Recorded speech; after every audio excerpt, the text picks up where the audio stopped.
আমার দুষ্টু মিষ্টি ভালোবাসার বন্ধুরা, কেমন আছো সবাই?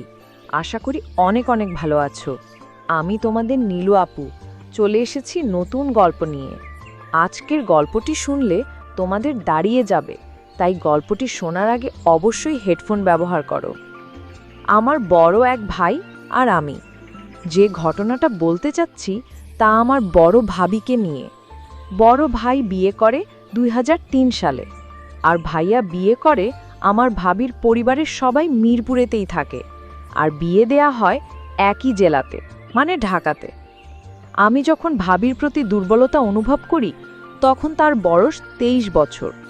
বিয়ের পর ভাবির হঠাৎ করে বেড়ে যায়, আর বেড়ে যাওয়ার কারণে ভাবিকে আগের চেয়ে আরও বেশি সুন্দর লাগত। ভাবি দেখতে যেমন সুন্দরী ছিল তেমনি তার গঠনটাও। ভাবির যে অংশটা আমার সবচেয়ে ভালো লাগতো তা হলো তার দুটি, তবে তখন এসব নিয়ে কখনো ভাবিনি। তবে ভাবির যখন একটা ছেলের জন্ম হয় তখন আমি লুকিয়ে লুকিয়ে ভাবিকে দেখতাম। যখন সে তার বাচ্চাকে খাওয়াতো আমার খুব লোভ লাগতো। ভাবতাম, ইস, আমিও যদি খেতে পারতাম। কিন্তু আমার স্বপ্নটা স্বপ্নেই রয়ে যায়। তবে আমি হাল ছাড়িনি, সুযোগের অপেক্ষায় ছিলাম। আর একদিন সেই সুযোগটা এসেই গেল। দিনটি ছিল ২০০৪ সালের এপ্রিল মাসের ২১ তারিখ। হঠাৎ করে ভাবি বলল যে ভাবির নাকি খুব শরীর খারাপ, বুকে নাকি অনেক ব্যথা করছিল। দেরি না করে তাড়াতাড়ি আমি ডাক্তার সাথে করে নিয়ে যাই, কারণ বড় ভাই তখন বাড়িতে ছিল না, আর বড় ভাই ব্যবসার কারণে থাইল্যান্ডে গিয়েছিল। তো ডাক্তার গিয়ে ভাবিকে দেখে বলে দেরি না করে ভালো একজন হার্টের ডক্টর দেখাতে। আমি ঘটনাটা বড় ভাইকে জানাই। বড় ভাই আমাকে বলল যে ভালো কোনো হসপিটালে নিয়ে যেতে। আমি তখন একটা প্রাইভেট কার করে মিরপুর থেকে ভাবিকে নিয়ে সৌরওয়াদী হসপিটালের উদ্দেশ্যে রওনা হই। হসপিটালে পৌঁছাতে পৌঁছাতে আমাদের প্রায় কয়েক ঘন্টা লেগেই যায়। আমি ভাবিকে নিয়ে আমার পরিচিত একজন হার্টের ডাক্তার দেখাই। ডাক্তার ভাবিকে দেখে কিছু টেস্ট দিল আর আমাকে কিছু ওষুধ নিয়ে আসতে বলল। আমি ভাবিকে টেস্টগুলো করিয়ে ওষুধ নিয়ে আসি। ডাক্তার ভাবিকে একটা স্যালাইন দিল, যা শেষ হতে প্রায় রাত ৮টা বেজে যায়। স্যালাইন শেষে ভাবিকে কিছুটা ভালো মনে হলো। ডাক্তার ভাবিকে দেখে আরও কিছু ওষুধের নাম লিখে দেয় আর একটা ব্যথা কমানোর মলম নিয়ে আসতে বলে। আর মলম দিয়ে বলে রাতে ভালো করে মালিশ করতে ব্যথা কমে যাবে, আর বলল পরদিন আবার নিয়ে যেতে, টেস্ট রিপোর্টগুলো দেখে ফাইনাল প্রেসক্রিপশন দেবে। ডাক্তারের কথা শুনে আমু তো মনে মনে খুশি, কারণ আজ হয়তো সেই দিন যে দিনের অপেক্ষা আমি অনেক আগে থেকে করছি। আমি ভাবিকে আমার মনের কথা বুঝতে না দিয়ে জিজ্ঞেস করলাম, আমি ভাবি এখন কি হবে, রাতে কোথায় থাকবো আমি? ভাবি অনেকভাবে বলল, এক কাজ করো, তুমি যেহেতু থাকতেই হবে চলো কোনো হোটেলে গিয়ে উঠি, এই রাতটাই তো মাত্র, কোনো রকম কাটাতে পারলেই চলবে। আমার তো ভাবির কথা শুনে আকাশের চাঁদ পাওয়ার মতো অবস্থা। আমি তাহলে বাসাতে আমি জানিয়ে দেই, কি বলো ভাবি? হ্যাঁ, তাই করো। আমি বাসাতে আর বড় ভাইকে ফোন করে সব জানাই। বড় ভাই থেকে যাওয়ার জন্য বললে আমি ডাক্তারের দেয়া ওষুধগুলো আর মলমটা নিয়ে বাইরে থেকে খাওয়া দাওয়া সেরে ভালো দেখে একটা হোটেলে উঠি। হোটেলে ওঠার পর আমি ভাবিকে বলি, তুমি আগে ফ্রেশ হয়ে নাও, তারপর আমি তোমার মলম মালিশ করে দেব। ভাবি আমার কথা শুনে একটু লজ্জা পেল আর বলল, তোমার মালিশ করতে হবে না, আমি নিজেই মালিশ করতে পারবো। এ কথা বলার সময় ভাবির মুখে মুচকি হাসি ছিল। আমি বললাম, তুমি আগে গিয়ে গোসল করে নাও, তারপর দেখা যাবে। ভাবি গোসল করার জন্য বাথরুমে চলে যায়। আমি ভাবতে থাকি কিভাবে শুরু করব। এই সব কথাগুলো ভাবছিলাম, আর তখনই ভাবি গোসল শেষে বাথরুম থেকে বের হলো। ভেজা ভাবিকে দারুণ লাগছিল। আমি এক দৃষ্টিতে তার দিকে হাঁ করে তাকিয়েছিলাম। সে আমার অবস্থা দেখে বলল, ভাবি এভাবে হাঁ করে তাকিয়ে কি দেখতেছো? আমি ভাবি, সত্যি কথা বলতে কি, তোমাকে আজ অনেক সুন্দর লাগছে। ভাবি, আজ কেন? আগে বুঝি আমাকে সুন্দর লাগতো না? আমি, তা না, আজ একটু বেশি সুন্দর লাগছে তোমাকে। ভাবি, যাও, আর পাকামো করতে হবে না, গোসল করে নাও। আমি, ওহ তাই তো, আমি তো ভুলেই গিয়েছিলাম বলে তাড়াহুড়া করে বাথরুমে ঢুকে গেলাম।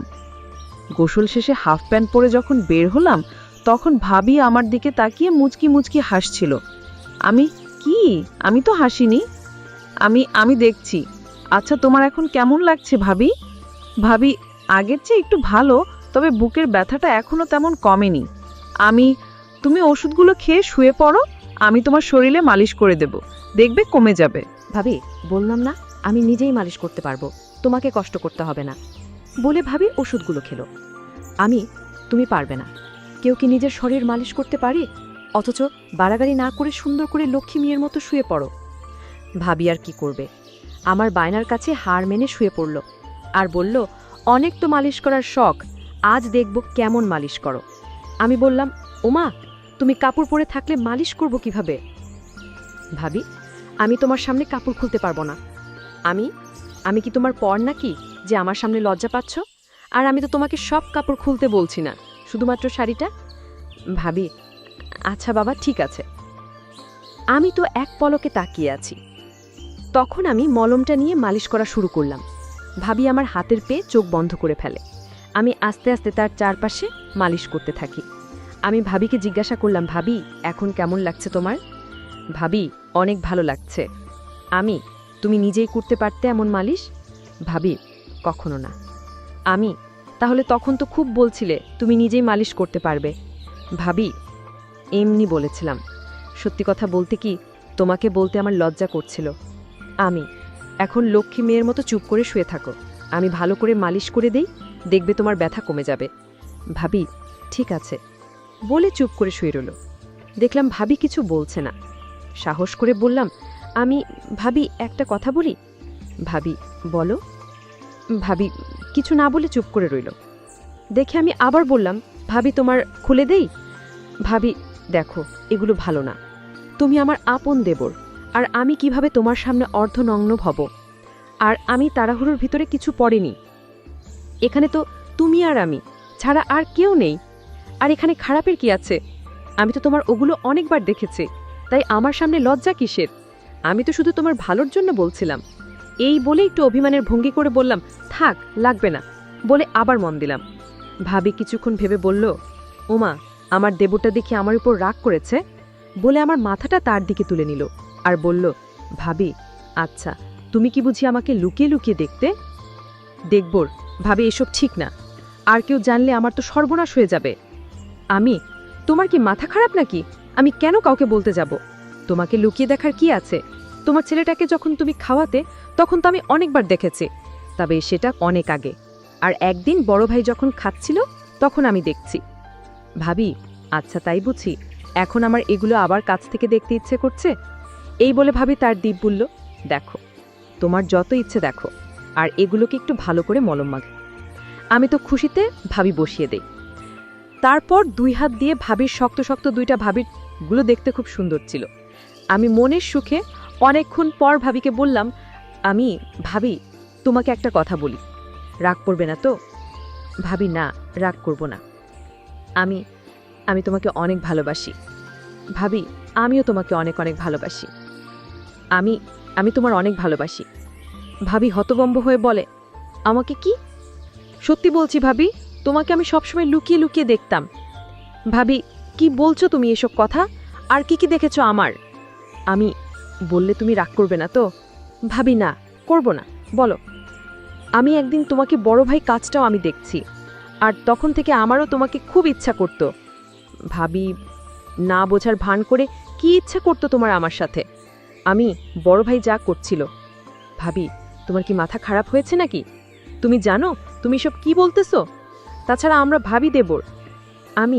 তুমি তাহলে কিছুই জানো না। আজকাল সবই সম্ভব। আমি অনেকগুলো ছবি দেখছি যেখানে শুধু দেবর ভাবি কেন, ভাই বোন মা ছেলেও ওইসব কাজ করে। ভাবি, আমি বিশ্বাস করি না, তুমি সব বানিয়ে বলতেছো। কসম ভাবি, আমি কিছুই বানিয়ে বলছি না, সবই সত্যি। প্রথম প্রথম আমিও বিশ্বাস করতাম না, কিন্তু যখন দেখলাম তখন বিশ্বাস না করে থাকতে পারিনি। আর এছাড়াও বাজারে অনেক গল্পের বইও পাওয়া যায়, যেখানে মা ছেলের, বাবা মেয়ের আর ভাই বোন ভাবি দেবরের গল্পে ভরপুর। ভাবি, তুমি সত্যি বলতেছো? ভাবি, আমি কি তোমাকে মিথ্যা বলবো নাকি? আর কসম তো করলামই। কসম করে কেউ কি মিথ্যা কথা বলে নাকি? ভাবি কিছুক্ষণ চুপ করে থেকে বলল, আচ্ছা, ওইসব বাদ দাও। আমি বুঝতে পারলাম ভাবি কিছুটা দুর্বল হয়ে পড়েছে। তাই আমি এবার দেখি ভাবির শ্বাস ঘন হচ্ছে। আমি একবার উপরে যাই, আবার নিচে নেমে আসি। কিছুক্ষণ পর ভাবি আবার জিজ্ঞেস করে, ভাবি, আচ্ছা, আমরা যা করছি তা কি ঠিক? আমি বেঠিক কি আছে? আর আমরা দুজন তো মানুষ, আর যদি চাই তাহলে সেখানে সমস্যা তো থাকার কথা নয়। আর তুমি কি জানো, পৃথিবী শুরু হয়েছে পারিবারিক খেলা দিয়ে। আগে তো দেবর ভাবির ভাই বোনের বিয়ে বৈধ ছিল, আর তা হতো অনেক ধুমধাম করে। আর অনেক জায়গায় বাবার যদি কিছু হয়, ছেলে তার মাকে বিয়ে করে। এরকম আরো অনেক কাহিনী আছে। ভাবি, তাই নাকি? তুমি এত কিছু জানলে কি করে? আমি বই পড়ে। ভাবি, তাই তো বলি, আমার প্রতি তোমার এত মনোযোগ কেন ছিল? আচ্ছা, তুমি তাদের মতো আমার সাথে? তুমি যদি মত দাও তাহলে তোমাকে ভালো করে। আর এটা আমার অনেক দিনের আশা। একমাত্র তুমিই পারো আমার আশাটা পূরণ করতে। ভাবি, ভাবি, আমি আমি হ্যাঁ তুমি। ভাবি, কিন্তু আমার খুব ভয় করছে যদি কেউ জেনে যায়। আমি আর তুমি যদি কাউকে না বলি তাহলে কে জানবে? ভাবি, তা ঠিক, তবে এটা করা কি ঠিক হবে? ভাবি, তুমি শুধু শুধু চিন্তা করছো, কিছুই হবে না, আর কেউ জানবে না। আমরা তো আর সবার সামনে না।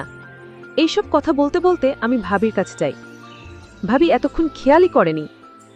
পরদিন সকালে ফ্রেশ হয়ে হোটেল ছেড়ে দিয়ে আমরা নাস্তা করে হালকা মার্কেটিং করে সকাল 9টার দিকে আবার হসপিটালে যাই।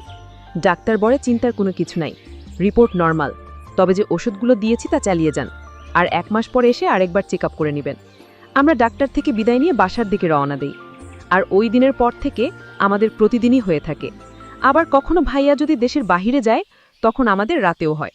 আর এভাবেই আমাদের ভাবি দেবরের সম্পর্ক চলতে থাকে, যা আজ পর্যন্ত চলছে।